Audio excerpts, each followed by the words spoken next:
Hey guys, so this video is my short review and summary of Success Principle number 2 from Jack Canfield's book, The Success Principles. The second principle is to be clear why you're here. This principle is very much based around purpose. So Jack talks about deciding upon your purpose in life and then organizing all of your activities around it. It can sound really daunting, but he basically believes that successful people take the time to figure out what they're here to do and then they pursue it with complete passion. I think it's true in the sense that to have success, you kind of need to be living your life around things that you're passionate about and that you enjoy. It makes so much sense that this would be the second principle.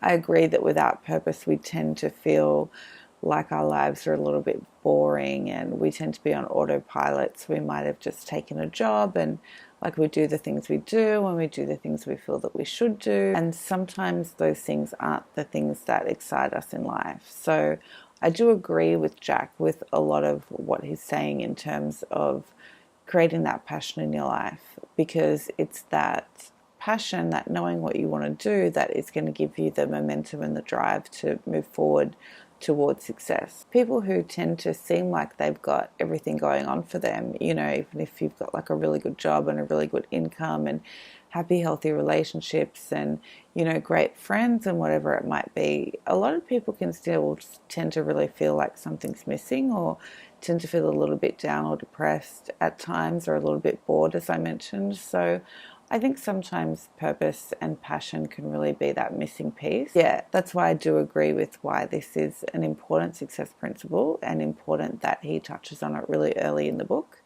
because it makes a lot of sense to be clear why you are here, because, we're all here for a limited amount of time and it's good to get clear on that so that you can start creating happiness and fulfillment to moving towards things that make you want to create more and more success. What were you put here to do? That's what he encourages you to figure out during this chapter.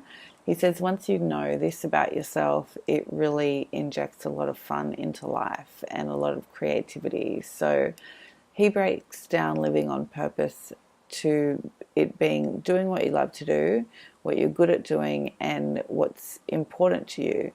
So once you're on that level, the universe tends to align to open you up to opportunities and people and things that encourage you to achieve more and more, which contributes to more and more success. So he believes everything we do should be an expression of our purpose, and it should really be the driver.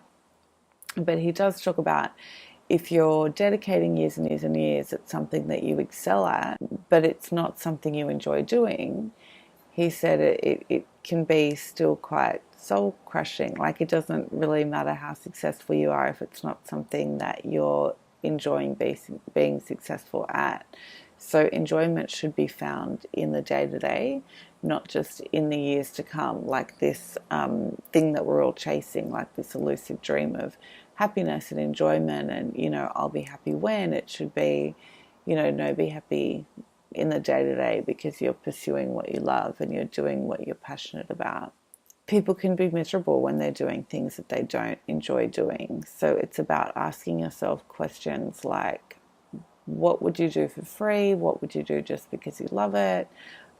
He talks a lot about listening to your inner guidance and, when are the moments that you're really feeling joy and what are you doing in those moments? When are you experiencing that feeling of being alive? What are you doing in those moments that make you feel that way? And then the more you start to notice those moments, what are maybe the common trends that are coming through and what are the things that you're seeing to be bringing you more happiness and joy? And then you figure out a way to make money out of them. So once you know where the joy is coming from, you have more insight into your purpose. And he recommends doing an exercise to find your life purpose statement. He recommends that you list out your unique qualities, perhaps that you have a great sense of humor or a really high intellect, your knowledge, your passion, your drive. You list the ways you can use them to interact with others. So it might be to educate, to inspire, to motivate. And then what does a perfect world look like to you? So what would it be that you would be creating in the world that makes you feel really passionate about the things that you are doing to contribute to it? So it could be that everyone is financially free, or everyone is living their purpose, or everyone is in peace and harmony. And then he talks about combining them all into creating that statement. So your answers to those questions you combine, and then you've got your life purpose statement. So in the interest of sharing my journey and what I'm here to do, or what I feel I'm here to do, I've decided to share my purpose statement with you guys. And the statement that I created for myself is to share my knowledge and creativity to inspire and encourage others to create the lives they love, whilst encouraging them to uncover their personal legacy. So that is my purpose statement. That's why I feel I'm here, and that is why I'm sharing content with you guys, because I come across so much great stuff, and I feel the need to pass it on, hopefully in a way that is really relatable and understandable and saves people time. They might not be able to invest their time in reading these resources and whatnot. They can follow along and hopefully pick up a lot of it through what I share. Once you have your purpose statement, you do kind of, you have a bit of direction, and you go, this is what I'm trying to achieve. These are the things I need to use to achieve it. It kind of like puts it all together in a nice package for you to then start working towards. He suggests, if you like meditating, to meditate on what your purpose might be for a while, and see which words pop into your mind that inspire you. Images might come to mind that inspire you. Other people, people who have come before you, who have done certain things that you've always looked up to. He has some great resources on his website, so some guided meditations and things like that. So I would recommend checking that out. And I'll add a link below something so that you guys can start looking at his resources as well as you follow along with this. So what I would say when it comes to purpose, and I have posted a separate video on purpose because it is one of the pillars on the life spectrum that Sophie and I talk so much about. But I would say don't be overwhelmed. So if you don't know what your purpose is right away, it's not the end of the world, or you're not purposeless, or there's nothing wrong with you. With I Use Time, so Sophie and I both still work full time, and we're doing this as a side project because we love it and we feel that it's our purpose, but we don't get to work on it full time, and that's okay. We are just doing it because we enjoy it.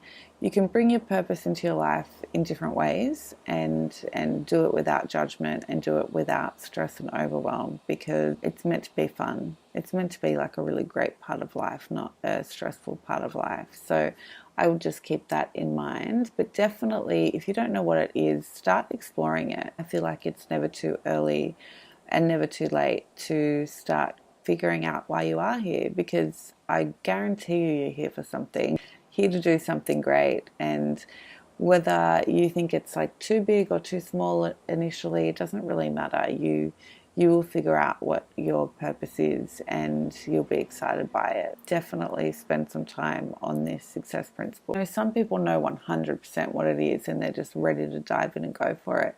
And that's so fine as well. Like, we're all different. But yeah, once you know why you're here, you can start really working towards becoming successful at what you love to do, not just creating success at something that you fell into or don't really enjoy, or whatever it might be, because is that the quality of life that you want? Is that ultimately going to make you happy in the day-to-day?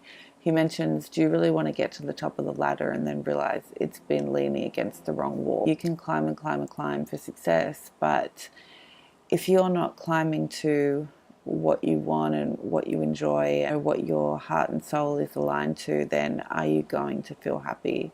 And is that true success? And that's it really. That is success principle number 2. So you have taken full responsibility for your life from principle 1, and now you need to get clear on why you're here and have some fun with it. Thanks for watching. Bye.